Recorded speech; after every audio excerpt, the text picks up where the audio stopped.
আসসালামু আলাইকুম, সবাইকে নতুন ক্লাসে স্বাগতম। আজকে আমরা অ্যান্টিবডির আরও কিছু ফার্দার ক্লাসিফিকেশন দেখব, যেই টার্মিনোলজিগুলো আমাদের জন্য বোঝা খুবই ইম্পর্টেন্ট। প্রথমে আসতেছে আইসোটাইপস। আমরা এর আগে ক্লাসগুলোতে এটা বুঝিয়ে এসেছি যে যখন আমাদের শরীরের বা যে কোনো সময় আর কি আমাদের শরীরে আমরা 5 রকমের অ্যান্টিবডি সবসময় পাবো। সেগুলো কী ছিল? গেমড দিয়ে মনে রাখছিলাম আমরা IgM, IgG, IgA, IgE and IgD. এখন এই যে 5 ধরনের যে অ্যান্টিবডিগুলো আছে, সেই 5 ধরনের অ্যান্টিবডি কিসের বেসিসে আমরা বলছিলাম মনে আছে? অবশ্যই আপনারা একটু রিকল করবেন, অবশ্যই মনে থাকার কথা। সেইগুলো অ্যাকচুয়ালি ছিল হ্যাভি চেইনের কনস্ট্যান্ট রেজিওনের ডিফারেন্সের বেসিসে। তার মানে প্রত্যেকটা অ্যান্টিবডি হয়তো একই অ্যান্টিজেনের বিরুদ্ধে কার্যকর, কিন্তু এদের প্রত্যেকের হ্যাভি চেইনের কনস্ট্যান্ট রেজিওন ডিফারেন্স। এই জন্য এদেরকে 5টা ক্লাসে ভাগ করা হয়েছিল, and this are called actually isotypes. তার মানে নতুন কোনো কনসেপ্ট না, আমরা যা আগে পড়ে এসেছি সেগুলোই আমি এখানে ক্লাসিফাই করলাম। তার মানে আমাদের দেহে যে 5 রকমের অ্যান্টিবডি পাওয়া যায়, that is called IgM, IgG, IgA, Ig and IgD, this are called actually isotypes, কারণ তাদের সবারই হ্যাভি চেইনের ডিফারেন্সেস আছে। তার মানে সামারি করলে দাঁড়ায় অ্যান্টিবডির আইসোটাইপ বলতে মূলত অ্যান্টিবডির একটা বিশেষ টাইপ অফ ক্লাসকে বোঝায়, যার হ্যাভি চেইনের ধরন অনুযায়ী নির্ধারিত হয়। অর্থাৎ অ্যান্টিবডি মলিকিউলের হ্যাভি চেইন যদি গামা হয় তাহলে সেটা হবে আইজিজি, যদি মিউ হয় তাহলে হবে আইজিএম, অ্যান্ড আলফা হলে হবে আইজিএ, অ্যান্ড এপসাইলন হলে আইজিই, অ্যান্ড ডেল্টা হলে আইজিডি, যেগুলো আমরা গত ক্লাসগুলোতে ইন ডিটেলস আলোচনা করে আসছি। তাই অ্যান্টিবডির আইসোটোপ বলতে আমরা আসলে বুঝি একই অ্যান্টিজেন বাইন্ড করতে পারলেও ডিফারেন্ট অ্যান্টিবডির কনস্ট্যান্ট রিজিয়ন, হ্যাভি চেইনের কনস্ট্যান্ট রিজিয়ন ভিন্ন হওয়ায় তাদের ফাংশন, তাদের ডিস্ট্রিবিউশন, তাদের বায়োলজিক্যাল রোল আলাদা হয়ে থাকে। তার মানে এই যে আমরা বলছিলাম যে ক্লাস সুইচিংয়ের মাধ্যমে আমরা যখন কোনো একটা ভাইরাস বা ব্যাকটেরিয়া দ্বারা ইনফেক্টেড হই, তখন আমাদের কোন অ্যান্টিবডিটা আগে ফর্মেশন হয়? That is IgM. পরবর্তীতে ক্লাস সুইচিংয়ের মাধ্যমে আইজিজি ফর্মেশন হতে পারে, এবং ওই ক্লাস সুইচিংকে আমরা এখন বলতে পারি আইসোটাইপ সুইচিং, কারণ এই অ্যান্টিবডিগুলোকে বলা হয়ে থাকে আইসোটাইপস। তার মানে আপনার দেহেও 5 ধরনের আইসোটাইপ আছে, আমার দেহেও 5 ধরনের আইসোটাইপ আছে। আপনার দেহের আইসোটাইপস যা, আমার দেহের আইসোটাইপসও তাই, পুরো ডিফারেন্স কিছু না। তাহলে আপনার দেহ 5 রকমের অ্যান্টিবডি পাওয়া যায়, আমার দেহ 5 রকমের অ্যান্টিবডি পাওয়া যায়। তো দিস আর কল্ড অ্যাকচুয়ালি আইসোটাইপস। আশা করি আইসোটাইপ সম্পর্কে আমাদের ধারণাটা একদম ক্লিয়ার। এখানে আমি আইসোটাইপসের একটা বেসিক ডেফিনেশন আমি দিয়ে দিয়েছি, সেটা আপনারা আশা করি পড়লে বুঝবেন। এখানে আমি দেখিয়েছি যে আইসোটাইপ ডিটারমিনেন্টস, এই যে এটা একটা মাউসের আইজিজি, ওই মাউসেরই আইজিএম। হ্যাঁ, তাদের হয়তো ভ্যারিয়েবল রিজিয়ন সেম আছে, বাট তাদের হ্যাভি চেইনের কনস্ট্যান্ট রিজিয়ন কিন্তু ডিফারেন্স। একজনের হলো গামা, আরেকজনের হলো মিউ। ঠিক, আশা করি ব্যাপারটা আমাদের কাছে একদমই ক্লিয়ার। 1 মিনিট।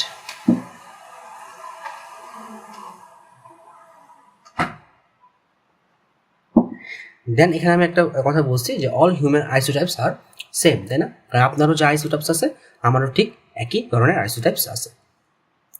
এখন আমি যদি ধরেন আপনার দেহ বা আমার দেহ থেকে এই সকল ধরনের আইসোটাইপসকে বের করে নিই, বের করার পর একটা অন্য কোনো প্রাণীকে, সেটা মাউস হতে পারে, সেটা ডঙ্কি হতে পারে, তাকে আমি দিয়ে দিই, তাহলে কি হবে? অ্যাকচুয়ালি তাকে আমি ইনজেক্ট করে দিছি। একটা জিনিস চিন্তা করেন, এই অ্যান্টিবডিগুলা যেগুলো আপনার দেহের, সেগুলো কিন্তু আপনার দেহের জন্য অ্যান্টিবডি, সেগুলো আপনার দেহের জীবাণুকে মারবে, ডঙ্কির না কিন্তু। তো যখন আপনার দেহ থেকে সকল অ্যান্টিবডি আমি বের করে এই ডঙ্কিকে দিয়ে দিব, তখন এই অ্যান্টিবডিগুলাই কিন্তু ডঙ্কির জন্য হবে অ্যান্টিজেন, কারণ এই অ্যান্টিবডিগুলাই ডঙ্কির জন্য হবে ফরেন সাবস্টেন্স, কারণ এগুলো আপনার দেহে তৈরি হওয়া, আপনার দেহের জিনিস, এগুলো ডঙ্কির না। তার মানে ডঙ্কির জন্য কিন্তু এগুলো ফরেন সাবস্টেন্সই হবে। এবং ডঙ্কির দেহে যে হিউমোরাল সিস্টেম আছে, হিউমোরাল ইমিউনিটি সিস্টেম, সেটা কিন্তু এই অ্যান্টিবডিগুলোর বিরুদ্ধে, বা ওর জন্য যেগুলো অ্যান্টিজেন অ্যাকচুয়ালি, সেই অ্যান্টিজেনগুলোর বিরুদ্ধে নতুন অ্যান্টিবডি ফর্মেশন করবে। এবং যেই অ্যান্টিবডিগুলো ডঙ্কির দেহে তৈরি হবে, সেই অ্যান্টিবডিগুলো যদি এই যে আপনার আইসোটাইপসগুলো আছে, সেই আইসোটাইপস অ্যান্টিবডির সাথে বাইন্ড করতে পারে এবং সেগুলোকে নষ্ট করতে পারে, তাহলে this are called anti isotopic antibody. আমি আরেকটু ক্লিয়ার করি। ধরেন এটা হলো আপনার দেহের অ্যান্টিবডি, যেটা আপনি ডঙ্কিকে দিছেন। দেওয়ার পরে যদি ডঙ্কির দেহের হিউমোরাল ইমিউনিটি সিস্টেম আপনার দেহের এই অ্যান্টিবডিটার এই পোর্শনগুলো আছে না, ওই যে হ্যাভি চেইনের কনস্ট্যান্ট রিজিয়ন, যেটার কারণে আইসোটাইপস হয়েছে, সেই পোর্শনগুলোর বিরুদ্ধে অ্যান্টিবডি ফর্মেশন করে, সেই পোর্শনগুলোর বিরুদ্ধে, তাহলে this are called anti isotopic antibody. এটার অনেক ক্লিনিক্যাল ইউজ আছে, আমরা যখন বিভিন্ন মেথড পড়বো, যেমন ওয়েস্টার্ন ব্লট আছে, দেন এলিসা টেকনিক আছে, সেগুলোতে আমরা অ্যান্টি আইসোটোপিক অ্যান্টিবডি কনসেপ্টগুলো বেশ ভালো প্রয়োগ করতে পারি। আশা করি আমরা ব্যাপারটা বুঝতে পারছি যে what are anti isotopic antibody. Then আমরা সামনে যাব, এখন আমরা বুঝবো হলো অ্যালোটাইপস। অ্যালোটাইপসের একটা বেসিক সংজ্ঞা আমি এখানে দিয়েছি, তো আমি আগে একটু মুখে বুঝাই যে হোয়াট আর অ্যালোটাইপ। ধরেন এটা আপনি আর এটা হলো আমি, তো আমাদের দুজনের দেহেই একই ধরনের ব্যাকটেরিয়া এন্টার করছে, দ্যাটস দিস আর ইকোলাই, ধরলাম আমি যে ইকোলাই ব্যাকটেরিয়া আমাদের দেহে প্রবেশ করছে। তাহলে সেই ইকোলাইয়ের একটা স্পেসিফিক অ্যান্টিজেন, যেটা আমার দেহ আপনার দেহ সেম ঘটনা করতেছে, দুজনের মধ্যে একই ব্যাকটেরিয়া ঢুকছে এবং দুজনের দেহের ইমিউনিটি সিস্টেম ওই একটা অ্যান্টিজেনের বিরুদ্ধেই একই রকমের অ্যান্টিবডি ফর্মেশন করছে। ধরেন এটা হলো একটা, এখানে মাউস দিয়ে বুঝাইছে যদিও, ধরেন এটা আপনি, এটা আমি, এবং এটা হলো আপনার তৈরি অ্যান্টিবডি, এটা হলো আমার তৈরি অ্যান্টিবডি। দেখেন দুইটা কিন্তু আইজিজি, কারণ ইকোলাই ব্যাকটেরিয়া সেম অ্যান্টিজেন, সব কিছু সেম, এবং আমাদের দুইজনেরই হিউমারাল ইমিউনিটি সিস্টেম একই অ্যান্টিবডি ফর্মেশন করছে একটা স্পেসিফিক অ্যান্টিজেনের বিরুদ্ধে। তো দুইটা কি সেম হওয়া উচিত না একদম, কারণ অ্যান্টিজেনও সেম আছে, সব কিছু সেম আছে, হ্যাঁ সেম হওয়া উচিত। তার মানে অবশ্যই তাদের আইসোটাইপ সেম, আইজিজি। এই আইসোটাইপ সেম হওয়ার পরেও দেখা যায় এই আইজিজি মলিকিউলের মধ্যে কিছু কনসেন্ট্রেশনের মধ্যে কিছু জিনের একটা বেসিক ডিফারেন্স আছে।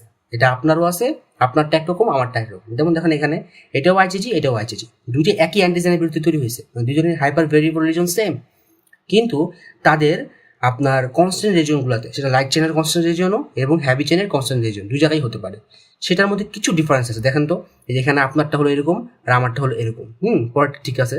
আর এখানে দেখেন হেভি চেনের মধ্যে আপনারটা হলো এরকম, আমারটা হলো এরকম। তার মানে কিছু কিছু অ্যামাইনো অ্যাসিডের সিকোয়েন্স, কারণ আপনারটা এখানে হিস্টিডিন আর লিউসিন, আর আমারটা হলো লিউসিন আর হিস্টিডিন, প্যাটার্নটা একটু ডিফারেন্ট। তাহলে এই কারণে কি হতে পারে, একটু ডিফারেন্স অ্যাক্টিভিটি দেখাতে পারে অ্যান্টিবডিগুলো, যদিও তেমন মেজর ফাংশনের পরিবর্তন হয় না, বাট কিছু তো ঝামেলা হতে পারে। এবং দিস আর কল্ড অ্যালোটাইপস। তার মানে এটা কেন হয়, এটা হয় পুরোপুরি জেনেটিক কারণে। হতে পারে আপনার জেনেটিক ইনফরমেশনের মধ্যে এই সিকোয়েন্সটা লুকাই ছিল, আর আমার জেনেটিক ইনফরমেশনের মধ্যে এই সিকোয়েন্সটা লুকাই ছিল, দ্যাটস আর ইনহেরিটেড। মানে আপনি ইনহেরিটেড ভ্যারিয়েশন বলে থাকি আমরা। তার মানে অ্যালোটাইপস হলো অ্যান্টিবডির কনস্ট্যান্ট রিজিয়নে থাকা ছোট ছোট জেনেটিক ভ্যারিয়েশন, যা একই স্পেসিস, মানে আমিও হিউম্যান, আপনিও হিউম্যান, একই স্পেসিসের ডিফারেন্ট ইন্ডিভিজুয়ালসের মধ্যে দেখা যায়। অর্থাৎ সব মানুষের অ্যান্টিবডি ক্লাস একই হতে পারে, যেমন সবাই আইজিজি, একই অ্যান্টিজেনের বিরুদ্ধে, কিন্তু আইজিজি এর কনস্ট্যান্ট রিজিয়নে সামান্য অ্যামাইনো অ্যাসিড ডিফারেন্স থাকতে পারে জেনেটিক কারণে। এই ইনহেরিটেড ভ্যারিয়েশনই হলো অ্যালোটাইপ। আশা করি ব্যাপারটা আপনাদের বুঝাতে পেরেছি, ঠিক আছে। এখানে আমি যদি দেখাই যে একই কনসেপ্ট, যে আপনার দেহ থেকে আমি সকল অ্যান্টিবডি বের করে ডঙ্কিকে দিলাম, তখন এই ডঙ্কি কিন্তু অ্যান্টি অ্যালোটাইপিক অ্যান্টিবডি বানাতে পারে। মানে যদি ওই অ্যান্টিবডিগুলো, আমি একটু বুঝাই, যদি ডঙ্কির দেহে যখন আপনার অ্যান্টিবডিগুলো দিব, তখন আপনার অ্যান্টিবডিগুলো ডঙ্কির দেহের জন্য কি হবে, অ্যান্টিজেন হবে।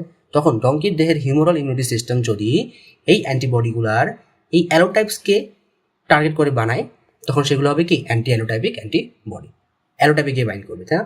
এটারও খুবই ক্লিনিক্যাল ফিচার্স আছে, যেমন প্রেগনেন্ট ওমেনদের ক্ষেত্রে বা ব্লাড ট্রান্সফিউশনের বারবার যারা করে তাদের ক্ষেত্রে এগুলো নজর রাখতে হয়। ধরেন আমার রক্ত আর আমার রক্ত আমি আপনাকে দিলাম, রক্ত ব্লাড গ্রুপ সেম দেখে, কিন্তু দেখা গেছে যে আমার অ্যান্টিবডিটা রক্ত দেওয়া মানে কি অ্যান্টিবডি সহ দেওয়া অ্যাকচুয়ালি। তো তখন দেখা যায় কি, তখন দেখা যায় যে আমার অ্যান্টিবডি, আইজিজি অ্যান্টিবডি, সেটা তো আপনার সমান মতো নাও হতে পারে, কারণ তার সেক্ষেত্রে তো আপনার দেহের অ্যালোটাইপস একরকম, আমার দেহের অ্যালোটাইপস একরকম, কারণ আমার জেনেটিক্স একরকম, আপনাদের দেহের জেনেটিক্স একরকম। তো বারবার ব্লাড ট্রান্সমিশন করলে সেক্ষেত্রে সমস্যা হতে পারে। আবার দেখা গেছে প্রেগনেন্ট ওমেন যারা, ধরেন যে মায়ের অ্যালোটাইপিক একরকম, ফিটাসের অ্যালোটাইপিক একরকম, তখন সেই ক্ষেত্রে একটু ঝামেলা হতে পারে। তো সেক্ষেত্রে আমাদের একটু প্রয়োজনীয় পন্থা অবলম্বন করা লাগতে পারে, ঠিক আছে। আসলে ব্যাপারটা আমরা বুঝতে পারছি। দেন আমাদের আসবে হলো ইডিওটাইপস।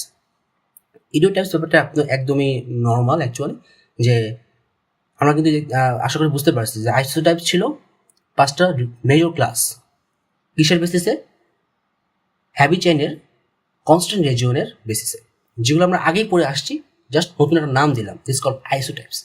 তার মানে আপনার দেহের আইসোটাইপস আছে 5টা, আমার দেহের আইসোটাইপসও 5টা, কিন্তু আপনার দেহের অ্যালোটাইপস কিন্তু একটাই, মানে আপনার জেনেটিক ভ্যারিয়েশন কিন্তু একটাই, ঠিক না। আপনার যে জিনোমে যে জিনটা লুকায় আছে অ্যান্টিবডি ফর্মেশন করার প্লাজমা সেলের মধ্যে, ওই জিনটা কিন্তু আপনার দেহে একরকম, আমার দেহে আরেক রকম।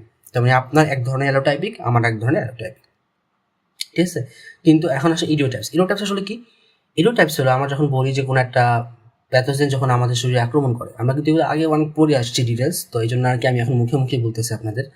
তো আমি বলছিলাম যখন আমাদের দেহে কোনো ব্যাকটেরিয়া আক্রমণ করে তখন কিন্তু ওই ব্যাকটেরিয়ার মধ্যে মাল্টিপল আপনার অ্যান্টিজেন থাকে, তাই না? তাহলে ওই মাল্টিপল অ্যান্টিজেন যেগুলো থাকে, সেই মাল্টিপল অ্যান্টিজেনের বিরুদ্ধে কিন্তু মাল্টিপল অ্যান্টিবডি ফর্মেশন হয়। হ্যাঁ, তো দেখা যায় তাদের মধ্যে কি আছে, তাদের মধ্যে ভ্যারিয়েবল রিজনগুলো আলাদা হয়, এবং ভ্যারিয়েবল রিজনগুলোর মধ্যেও কিন্তু আরও কিছু ভ্যারিয়েবল রিজন আছে, সেগুলোকে আমরা কি বলতাম, complementary determining region or hypervariable region. তাহলে ওই হাইপার ভ্যারিয়েবল রিজনগুলোকে আমরা বলতেছি ইডিওটাইপস। তার মানে ইডিওটাইপস হলো অ্যান্টিবডির ভ্যারিয়েবল রিজনের ইউনিক অ্যান্টিজেন বাইন্ডিং ক্যারেক্টারিস্টিক্স, অর্থাৎ একটি অ্যান্টিবডির যে নির্দিষ্ট অ্যান্টিজেন চিনতে পারে সেই স্পেসিফিসিটি তৈরি করে আমাদের ভ্যারিয়েবল রিজন দ্বারা। এই ভ্যারিয়েবল রিজনে কিছু ইউনিক অ্যান্টিজেন ডিটারমিনেন্ট থাকে, সেটাকে আমরা কি বলি, ইডিওটপ। আর এবং অসংখ্য ইডিওটাইপ মিলে আমাদের তৈরি হয় ইডিওটাইপস। তাহলে আপনাদের তাহলে কয়টা ইডিওটাইপস অ্যান্টিবডি আছে? Millions of copy. কারণ আপনাদের প্রতিদিন হাজার হাজার ব্যাকটেরিয়া আক্রমণ করতেছে, ভাইরাস আক্রমণ করতেছে, এবং সেই ভাইরাসগুলোর অ্যান্টিজেন অনেক আছে, এবং প্রত্যেকটা অ্যান্টিজেনের বিরুদ্ধে হাজার হাজার অ্যান্টিবডি ফর্মেশন হচ্ছে। তো আপনাদের কিন্তু অনেক অনেক অ্যান্টিবডি ইডিওটাইপস আছে বা ইডিওটপস আছে। এখানে দেখানো হয়েছে ওইটাই, যে ইডিওটপস হলো কি, যে আপনার বিভিন্ন হাইপার ভ্যারিয়েবল রিজনের মধ্যে যে সিকোয়েন্সগুলো আছে বা যেখানে আসলে অ্যান্টিজেন বাইন্ড করে, ও এগুলোকে আমরা বলতেছি ইডিওটপস, এবং একসাথে বলতেছি এগুলোকে ইডিওটাইপস। যেমন দুইটা একই অ্যান্টিবডি, বাট একটা কি এক ধরনের অ্যান্টিজেনের বিরুদ্ধে হয়েছে, এটা আরেক ধরনের অ্যান্টিজেনের বিরুদ্ধে হয়েছে, তো দিস আর কলস ইডিওটাইপস। তো এরকম মিলিয়ন মিলিয়ন ইডিওটাইপস আমাদের শরীরে আছে, আপনার শরীরেও আছে। এবং একইভাবে অ্যান্টি ইডিওটাইপিক অ্যান্টিবডি একইভাবে ফর্মেশন হতে পারে মাউসের মধ্যে দিলে, ওটা আমি আর এখানে ডিটেলস আলোচনা করিনি, ওটা আপনাদের জন্য ইজি। এগুলোরও কিছু ক্লিনিক্যাল ফিচার্স আছে সবসময়, ঠিক আছে। আসলে ব্যাপারটা বুঝতে পারছি। আজকে এই পর্যন্তই। আসসালামু আলাইকুম।